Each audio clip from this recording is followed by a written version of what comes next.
I think that first and foremost, in order to figure out kind of what that is getting a lot of different experiences, is figuring out what are your interests, what are your skills, what are your goals. Like if you could be the best version of yourself doing the things you love to do every day, what would that look like? What would you be doing every day?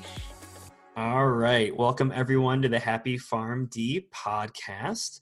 Today we have a special guest. She's one of our newest members of the Happy PharmD family. She is a soon-to-be coach and also our academic lead. And I'll let her explain a little bit more about that as well. But without further ado, welcome to the podcast, Anna Simonyan. Thank you so much for being here. Thanks, Chris. I'm so honored to be here. I really appreciate it.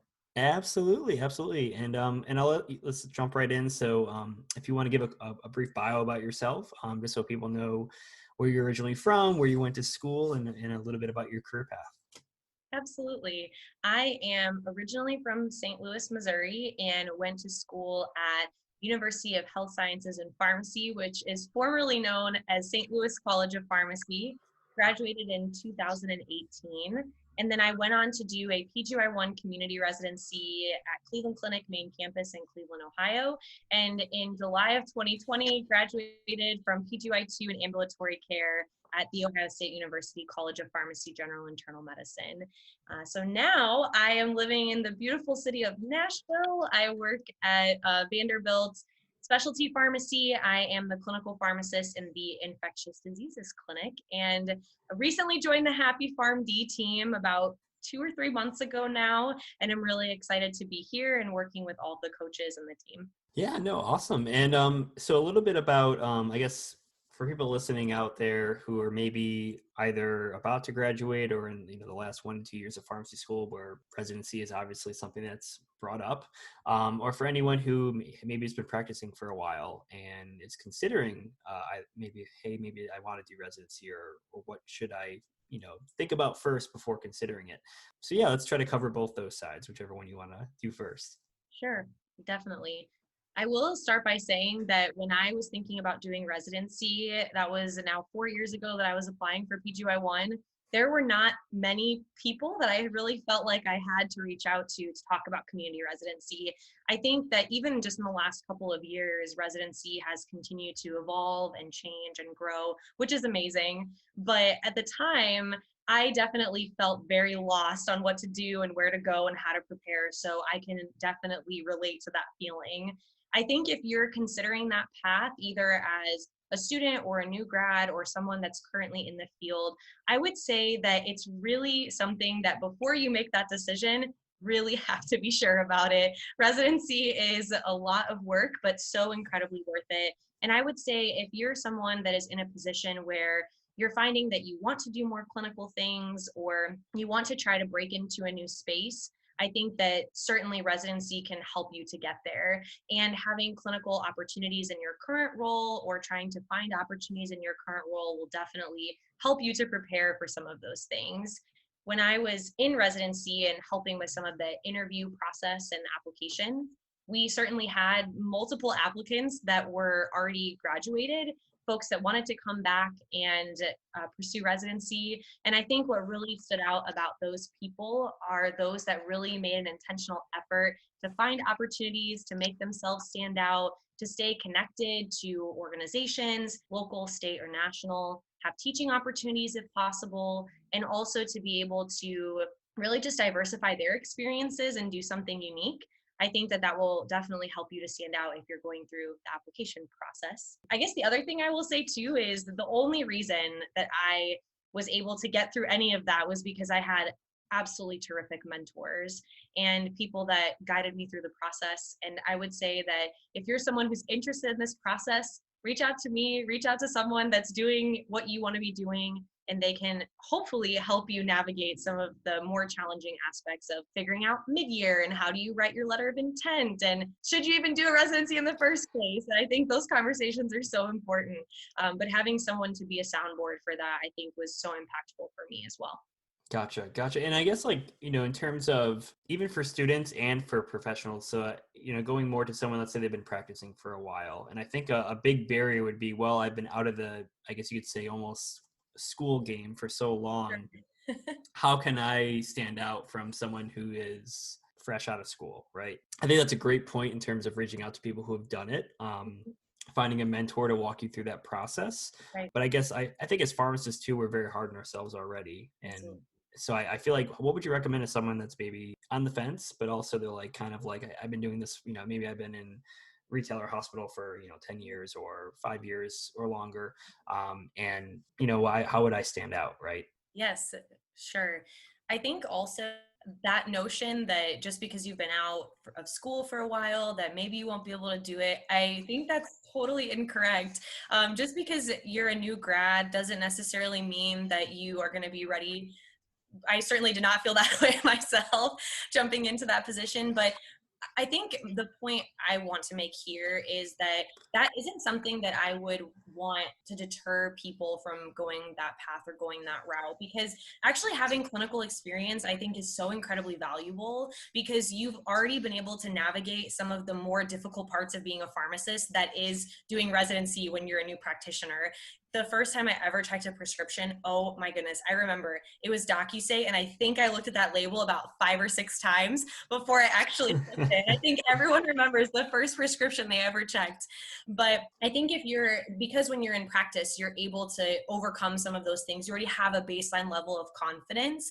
It's more so just about building up your CV and your resume to be able to speak about experiences. And really, that's all interviewing really is being able to use your experiences and highlight some of the things that you've done, highlight your skills, and all of that, I think, really starts with a lot of self-reflection, which we talk so much about at the Happy PharmD, and we could probably talk about in this whole podcast.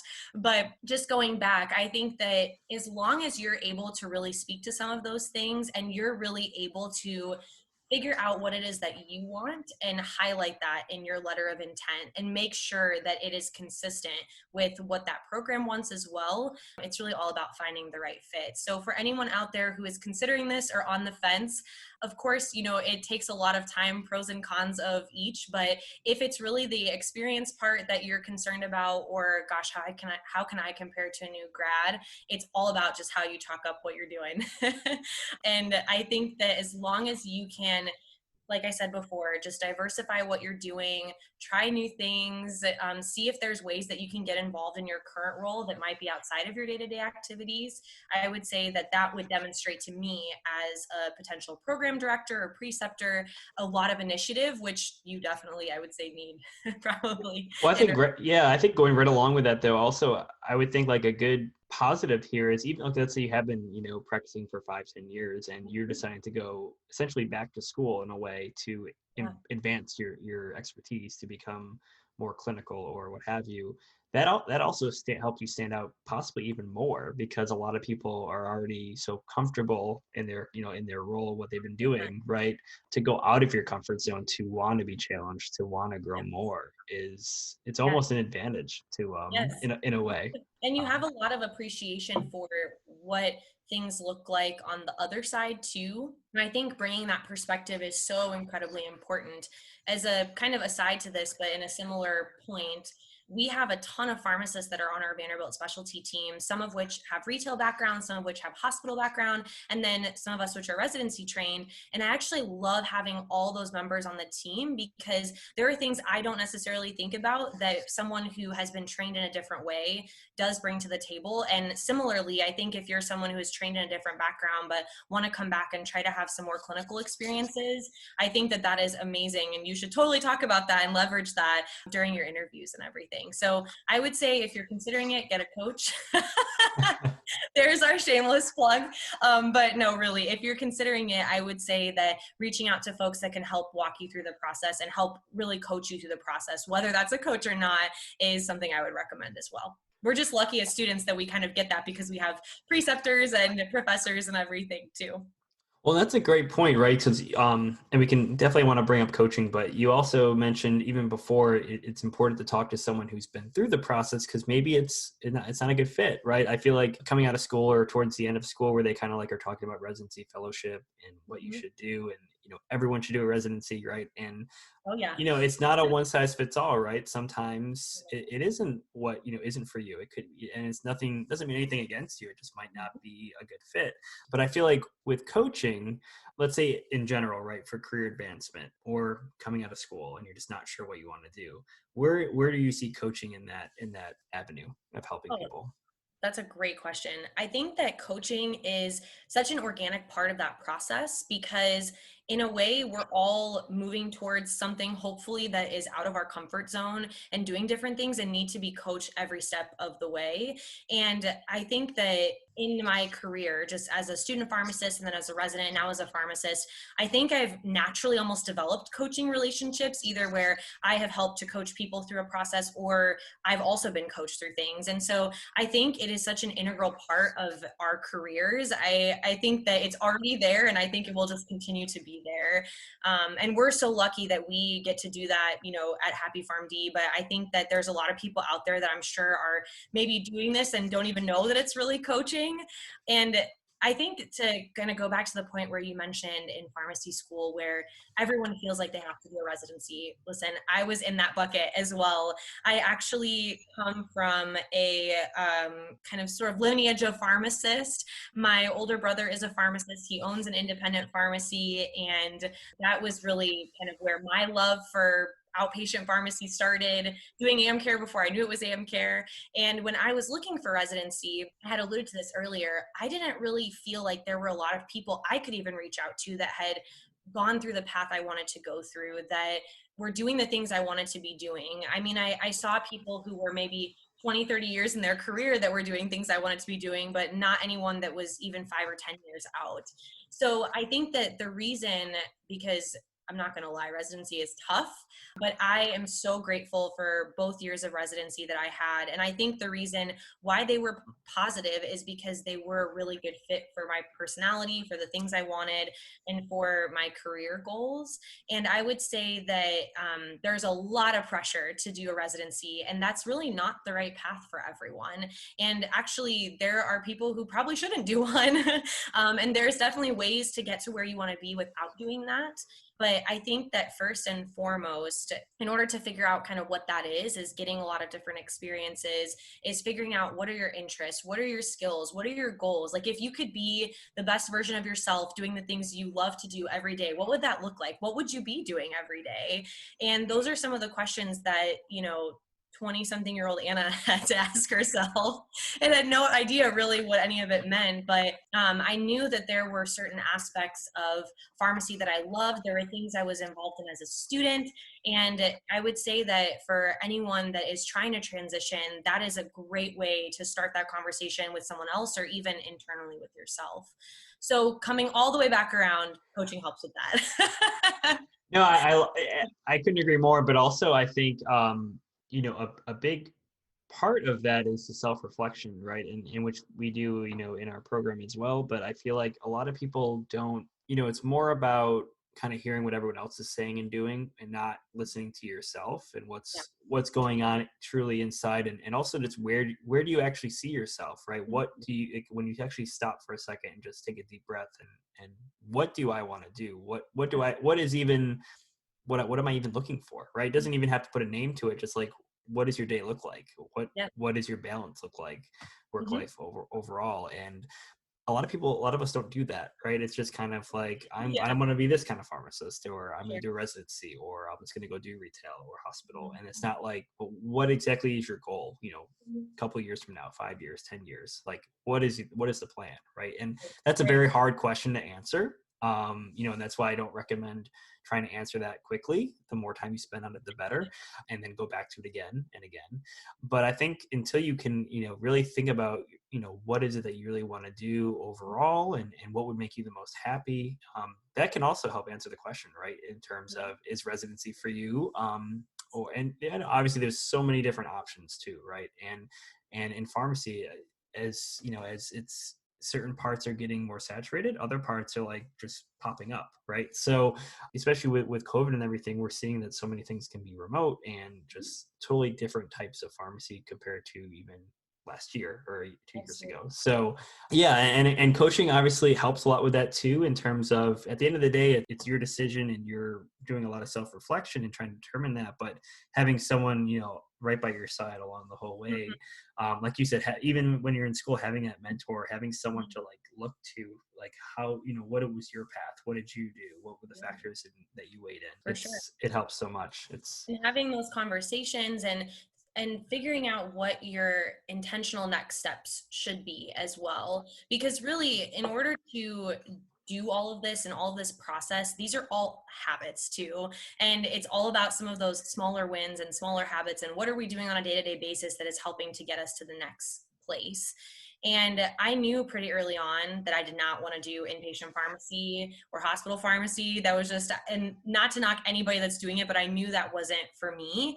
But I wanted to do ambulatory care, but I was practicing and learning in St. Louis or in Missouri, in a state that was not progressive. And because I kind of took a chance and went to Ohio, it ended up being and is currently one of the most progressive states for pharmacy. So I really got to see, wow, this is what ambulatory care pharmacists can actually do. We're billing, we're basically, independent practitioners. We have provider status. We're independently managing things. I didn't even know that you could do that. Mhm. I thought that, and I think a lot of us have some of these kind of preconceived notions of what different areas of pharmacy are and who are the types of people that go into those areas. But certainly, I think that to our previous points of going outside and trying different things, because you never know what you're going to find, and you might stumble upon something that is better than what you could have ever expected, which I'm very grateful that that was the case for me. But now that I'm in a different position and I practice in specialty instead of primary care, it's a really fun kind of learning experience, and there's a lot of opportunities to do research and to learn about collaborative practice and to advance the profession. I think is so exciting. And all of that started with just saying, listen, I guess I'm just going to try this. I guess Yeah. here we go. So yeah, it's really great. There's tons of opportunities and it's so exciting to be in pharmacy right now. No, I agree. And I feel like a big thing, and I mean, a lot of people listening probably, I mean, even going more to the younger crowd, right, of students, but, or even people who have been working for a while and just realizing, hey, like, this isn't for me, right, in terms of the role they're in. And they might, and it's a very scary thought to be like, I don't know what I want to do, right? Mm-hmm. Mm-hmm. And I think like we've kind of expressed here, having someone to look up to, even just for, just to bounce ideas off of, Yeah. to pick someone's brain for just more knowledge and information. Doesn't mean that someone's going to tell you what to do, but hearing other people's thoughts and also just doing that self-reflection, it's huge. Because I feel like it's okay to not know. Also, it's Yeah. there's so many options out there, and it's also okay to try something, like you said, to try something, and then all of a sudden want to maybe stray away and try something different and realize how much you like that new thing. And it's amazing. There's so many opportunities out there, but it's also okay if you, and that's also what coaching is all about, is to help you kind of figure out what is it that you want to do. Yeah. But it's also okay to not know right away. It's also better not to just jump into things if you don't really know. So yeah. Absolutely. And really, for everyone listening, I mean, if you're currently in a position where you're not happy where you are, you truly deserve to be happy. And I want you to be happy. We want you to be happy, but it's really something that it doesn't have to be miserable and it doesn't have to be terrible. And it doesn't have to be something where you don't feel like you're doing the things you want to be doing. And I think that there is great hope and opportunity in that. So I think we're really lucky to do what we do and get to work with the people we work with. Absolutely, absolutely, couldn't agree more. And I'd like to also switch gears a little bit, so hear a little bit more about this academic lead role. So let's hear a little bit more about that. Yes, I think this can only start with telling you about how I got involved with Happy PharmD, which also goes back to how small of a world pharmacy is. I actually met Jackie Boyle, so shout out to Jackie if you're listening, who's one of our coaches. I met her through my teaching certificate during my PGY1, who my teaching mentor at the time was one of Jackie's mentors. And so all of that, Jackie and I kind of stayed connected because I was in Ohio for residency. And I saw she was like posting about this Happy PharmD thing. I'm like, what is this? And connected with her. We were able to talk a little bit more about what we do at the Happy PharmD. And she was asking me a lot of the same questions that we're kind of talking about now of what are you passionate about? Where have you done coaching before, if at all? Where do you want to be? And what are the things you want to be doing? And during that conversation, I felt like what came out over and over was working with students, working with new practitioners, working with residents, helping folks that are really in the early stages of their career, and where there's a lot of pivotal decisions that are being made, helping them through that process.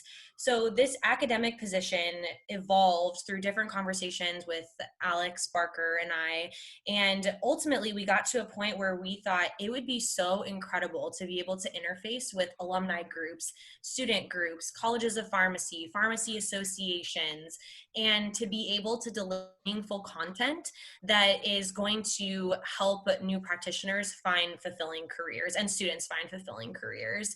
And synthesizing all of those aspects to ultimately, my ultimate goal, of course, is to elevate the practice of pharmacy. But that's really where this position kind of came from in the broad aspect. So what I'm going to be doing in addition to coaching is going to be participating in speaking engagements. So anybody who is listening, if you're interested in that, definitely reach out to us. But speaking engagements about really any topic that would be of interest to current alumni or students or residents. So these can include things like how to negotiate effectively, how to navigate the job market, collecting job data in terms of what is in that particular area, what jobs are on the rise, what perhaps are declining, and how to really prepare for a transition if that's what you're interested in. And then in addition to that, also CV and resume building, interview skills, interview prep.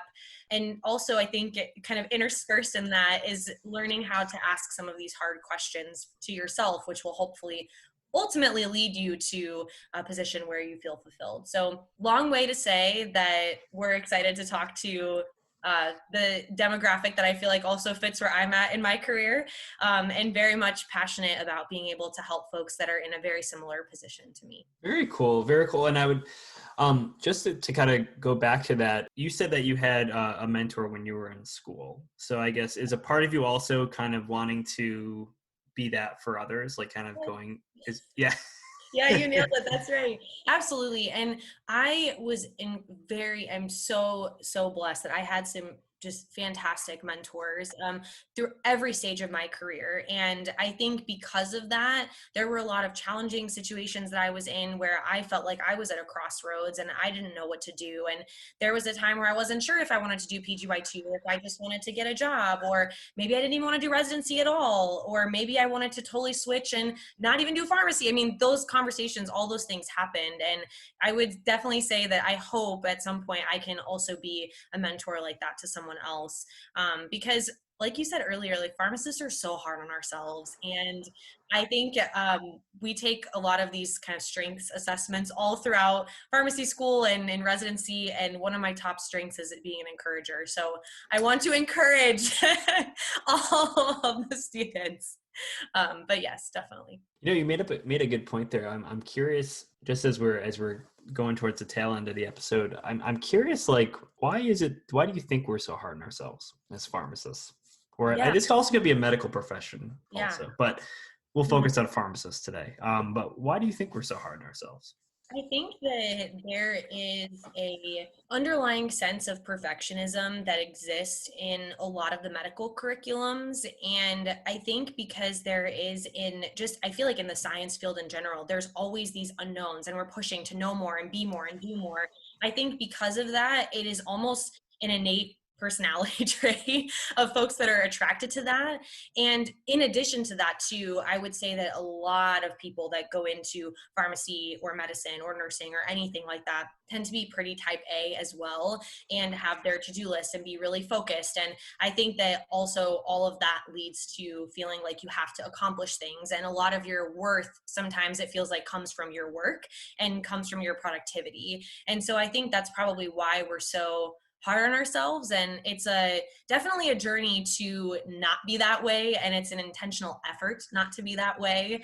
And I think that I also struggle with that too, especially transitioning from residency to a job, where the pace is about 10 million times slower than what residency is.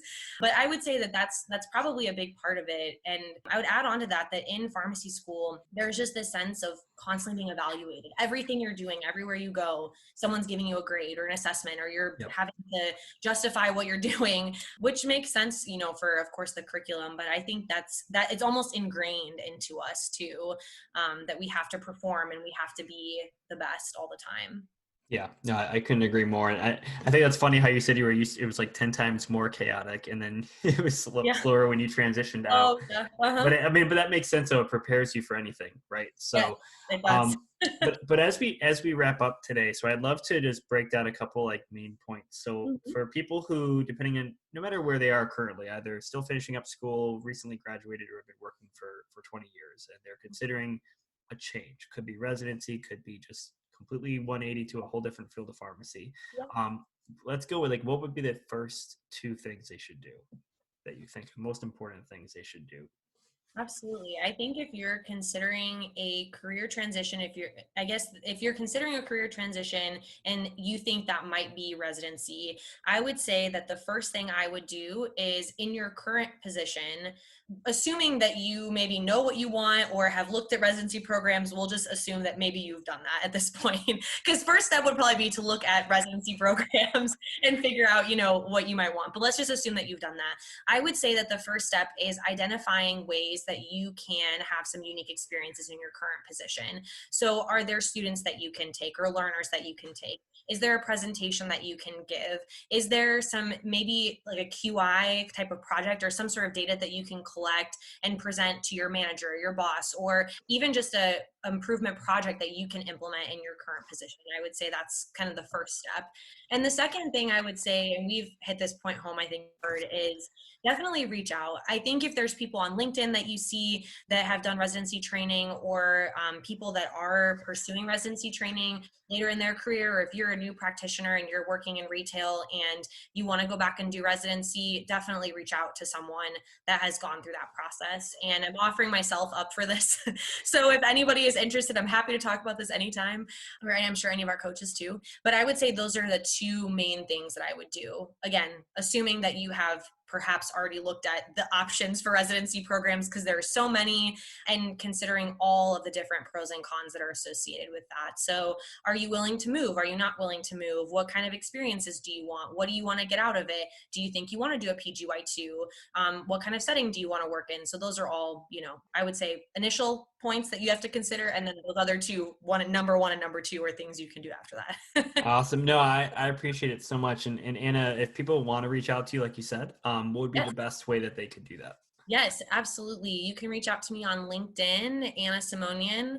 You'll see my face and my clinical pharmacist at Vanderbilt title on there. So yes, please feel free to reach out on LinkedIn. Happy to connect with anyone that is interested in chatting about this and really anything else. We love to talk to all different types of folks that are in different fields and different professions. And I just in general love connecting with people in our profession. So. Well, thank you so much. It was a pleasure, and I really enjoyed this. Thank you so much for being on the episode. Thanks, Chris. Anytime. Well, thank you all again so much for joining us today for this episode with one of our newest coaches and academic lead, Anna Simonyan. I really hope you guys got a lot of useful information out of today, and especially just hearing about the difference in choices and, trying to make that decision in terms of, is a residency for me, or overall just making a change in your career, how to go about that, and also the huge impact that coaching can have to help you on that path and also help expedite that process. Again, please feel free to reach out to us with any questions, and also please check out the link below in the comment section for the happypharmd.com/HPD podcast. This will direct you just to fill out a brief questionnaire for an initial call with one of our coaches to learn more about the process and to ask any questions you have, and to see truly if this would be a great fit for you. Again, this process is not easy. It's very hard to make a change from where you currently are, and also just trying to determine what is a good fit for you, and we are all here to help you with that.